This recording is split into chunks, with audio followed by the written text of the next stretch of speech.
उम्मीद करती हूँ खैरियत से होंगे। सबसे पहले मेरी तरफ से आप लोगों को इतनी सारी बहुत सारी ईद की मुबारकबाद। मैं थोड़ी सी लेट हो चुकी हूँ और मेरा ये ईद स्पेशल व्लॉग जो है वो थोड़ा सा लेट हो चुका है। जैसे कि आप लोगों को पता था कि हमारे घर में बबलू की कुर्बानी भी थी, तो सो कुर्बानी की वजह से जो है ना बिल्कुल मुझे टाइम नहीं मिला। काटा तो कसाई नहीं, लेकिन उसके बाद के जो काम थे वो हम घर वालों के थे। ईद वालों ने मुझे तंग कर दिए यार, तो वो काम जो थे आंखों के आगे आ जाते हैं ना।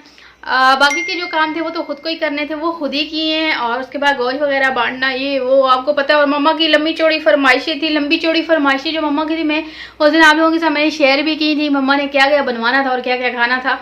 सो यकीन माने इस दफ़ा पिछली ईद पे तो मैं तैयार हुई थी और मैंने वो जो व्लॉग था वो भी आप लोगों के साथ शेयर किया था। इस ईद पे मैंने बिल्कुल ईद का ड्रेस नहीं पहना, बिल्कुल रेडी भी नहीं हुई, क्योंकि मुझे बिल्कुल टाइम मिला ही नहीं इस चीज़ का कि मैं जो है ईद पे रेडी हो सकूँ, ईद का ड्रेस वगैरह पहन सकूँ। काम इतने ज़्यादा हो चुके थे, तो गोश्त वगैरह जो कट के आए उसको फिर शॉपरों में डालना, फिर बांटना, और इन सब कामों के साथ फिर घर के भी काम थे। और आपको पता है ऐसे मौके पे जो है बुआ तो मिलती नहीं है, उन्होंने भी ईद करनी होती है, तो सारा जो जंजाल पूरा है वो अपने गले पड़ जाता है और अपने ही सर पे आ जाता है। सो हम लोगों ने बड़ी जैसे तैसे करके क्लियर कर लिया था। लेकिन मेन चीज़ ये है कि सब कुछ हो गया, लेकिन आप लोगों के साथ जो एक बनी रहती है अपनी व्लॉग के थ्रू, वो थोड़ी कम हो गई थी। तो शॉर्ट मैंने अपलोड फिर भी किए थे, मैंने टाइम निकाल के शॉर्ट अपलोड किए थे। मुझे बहुत सारे मैसेजेस आए हुए थे जिनमें सब ये कह रहे थे कि आपका व्लॉग नहीं आया, ईद का व्लॉग नहीं आया, ईद का व्लॉग नहीं आया। ऐसा नहीं है कि मैंने वीडियोस वगैरह बनाई नहीं, मैंने वीडियोस बनाई थी, तो मुझे दरअसल में उस अपलोडिंग का टाइम नहीं मिल रहा था। अभी मैं कामों से बिल्कुल फ्री हुई, तो अभी जो मुझे मैसेजेस आ रहे थे कि आपका ईद का व्लॉग क्यों नहीं आ रहा है, क्यों नहीं आ रहा है। मुझे इंस्टा पे भी बहुत सारे लोगों ने मैसेज किया हुआ था और फेसबुक पे भी काफ़ी मैसेजेस आ रहे थे कि ईद से पहले तो बड़ी धूमधाम से आपके व्लॉग आ रहे थे, हमारा बकरा आ गया, ये हो गया, वो हो गया, ऐसा हो गया, वैसा हो गया।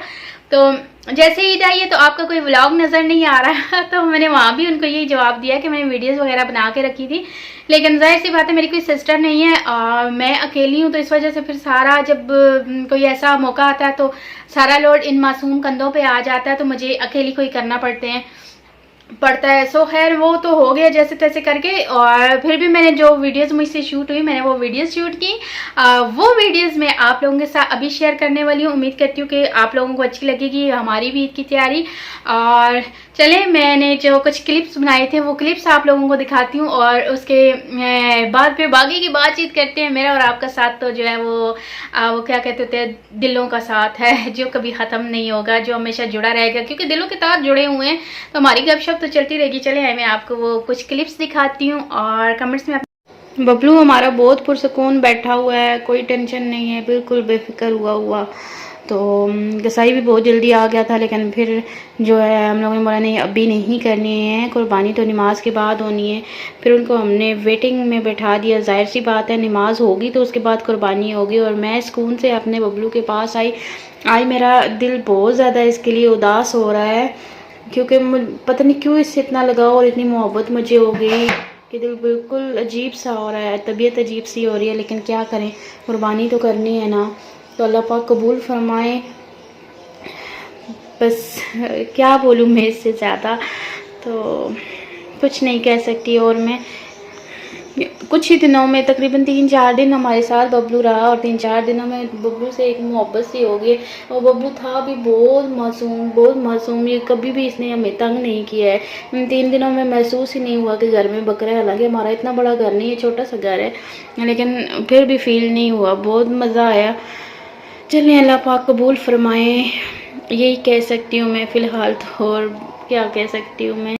सो फ्रेंड, कसाई ने अपना सामान यहाँ रखवाया और वो ख़ुद ईद की नमाज़ पढ़ने चले गए थे, और मैं बड़े दुख के साथ वेट कर रही थी उनका। और जब भी हमारे घर में कोई त्यौहार हो, ईद हो या कोई भी त्यौहार हो, तो मीठा ज़रूर बनता है। सो मम्मा ने खीर बिल्कुल रेडी कर दी थी, और लेकिन क्या ज़बरदस्त लुक है। चाहे कोई भी ईद हो, कोई भी खुशी की बात हो, हमारे घर में खीर लाजमी बनती है।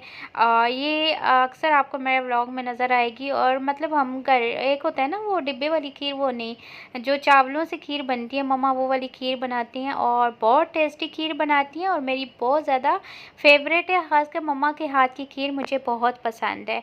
कसाई आ चुका था और बबलू जो है वो हलाल हो चुका है और कलेजी जो है उन्होंने सबसे पहले निकाल के ऊपर भेज दी थी। कलेजी घर आ चुकी है, ये देखें। थोड़ी देर पहले मेरे साथ बबलू था और अभी मेरे साथ बबलू की कलेजी है। तो खैर अल्लाह पाक कबूल करें। ज़ाहिर सी बात है कुर्बानी तो करनी ही थी। तो इसके बाद जो है गोश्त भी आने वाला है। लें जी, हमारा गोश्त भी आ चुका है। इस दफ़ा ये था कि हमने पिछली दफ़ा भी कुर्बानी की थी लेकिन गोश्त बकरे का थोड़ा पिछली दफ़ा कम था, इस दफ़ा गोश्त अच्छा खासा था। और मज़े की बात एक और थी कि मतलब चर्बी वगैरह जो थी ना गोश्त में वो बहुत कम थी, बहुत ज़्यादा कम चर्बी वाला गोश्त था और बहुत अच्छा गोश्त निकला था। और सबसे अच्छी बात यह है कि 8 बजे ही हमारी कुर्बानी हो चुकी है। अभी 8 बजे हैं, 8 बजे हमारी कुर्बानी हो के गोश्त घर पहुंच चुका है। क्योंकि यहाँ ये होता है कि ईद वगैरह पे कसाई का मिलना बहुत ज़्यादा मुश्किल हो जाता है, टफ़ होता है। पिछली दफ़ा हमारी तकरीबन 9 साढ़े 9 बजे कुर्बानी हुई थी और 10 बजे तक गोश्त घर पहुँचाया था। तो इस दफ़ा 8 बजे गोश्त जो है हमारे घर पहुँच जाए, क्या बात है। तो अब गोश्त जो है वो बटेगा और उसके हिस्से होंगे। रही बात आज इनको खाने की, आज बन रहा है घर में पुलाव और मटन पुलाव बन रहा है, क्या बात है ना। खैर क्या करें, ज़िंदगी ऐसे ही तो गुज़रती है, खाना पीना दुख खुशी हर चीज़ साथ साथ चलती रहती है। सो मैं बना रही हूँ पुलाव और आज खाने में पुलाव है और इसके साथ साथ कलेजी भी बनेगी। लेकिन पहले मैंने कहा पुलाव बना देती हूँ और फिर साथ में रोटी और कलेजी बना लेंगे। सो जिसने रोटी और कलेजी खानी हुई वो खाए और जिसे पुलाव खाना वो खाए। फुफ्फो और फुफ्फो के बच्चे भी आ रहे हैं और आपको पता है जब फुफ्फो आ जाए ना फिर काम बड़ा ख़राब हो जाता है। सो इस वजह से मैंने कोशिश की कि हर चीज़ अच्छे से बना लूँ, किसी चीज़ की कमी ना रहे। मुझे लगी भूख तो मैंने सोचा कुछ मीठा हो ही जाए, मैंने अपने लिए खीर निकाली। वैसे आप लोगों को पति की बात बताऊँ, खीर मेरी बड़ी फेवरेट है और जब तक घर में होती है, जब तक ख़त्म ना हो मैं खाती ही रहती हूँ, खाती ही रहती हूँ, खाती ही रहती हूँ बस। सो फ्रेंड्स, आपने अंदाज़ा लगाया होगा कि मैं कितना ज़्यादा बिज़ी रही हूँ ईद के दिनों में, जिसकी वजह से जो है मेरा व्लॉग जो है वो भी नहीं आ सका और मैं व्लॉग अपलोड नहीं कर सकी। सो आई होप कि आप लोग समझ चुके होंगे मेरी मजबूरियों और मेरी टेंशनों को। तो खैर आप लोगों से बेहतर मुझे कौन समझता है। तो इंशाल्लाह आगे जो है मैं पूरी कोशिश करूँगी कि मेरा कोई भी ब्लॉग जो है वो रहे ना, और वो क्या कहते हैं हर पल से रहे बाखबर। तो हर पल से रखूँगी मैं आप लोगों को बाखबर। तो इंशाल्लाह बहुत जल्द एक और जो है अच्छी न्यूज़ मैं आप लोगों को सुनाने वाली हूँ, एक और खुशखबरी सुनाने वाली हूँ मैं, लेकिन अपने नेक्स्ट व्लॉग में सुनाऊँगी। आज के लिए इतना ही काफ़ी है। वो मैं क्या कहती होती हूँ कि ज़िंदगी रही तो मिलते रहेंगे, जब मिलते रहेंगे तो ज़िंदगी रह जाएगी। और चलिए फिर मिलते हैं नेक्स्ट व्लॉग में, तब तक के लिए मैं चाहती हूँ इजाज़त और दुआओं में याद रखिएगा। टाटा बाय बाय, अल्लाह हाफिज़।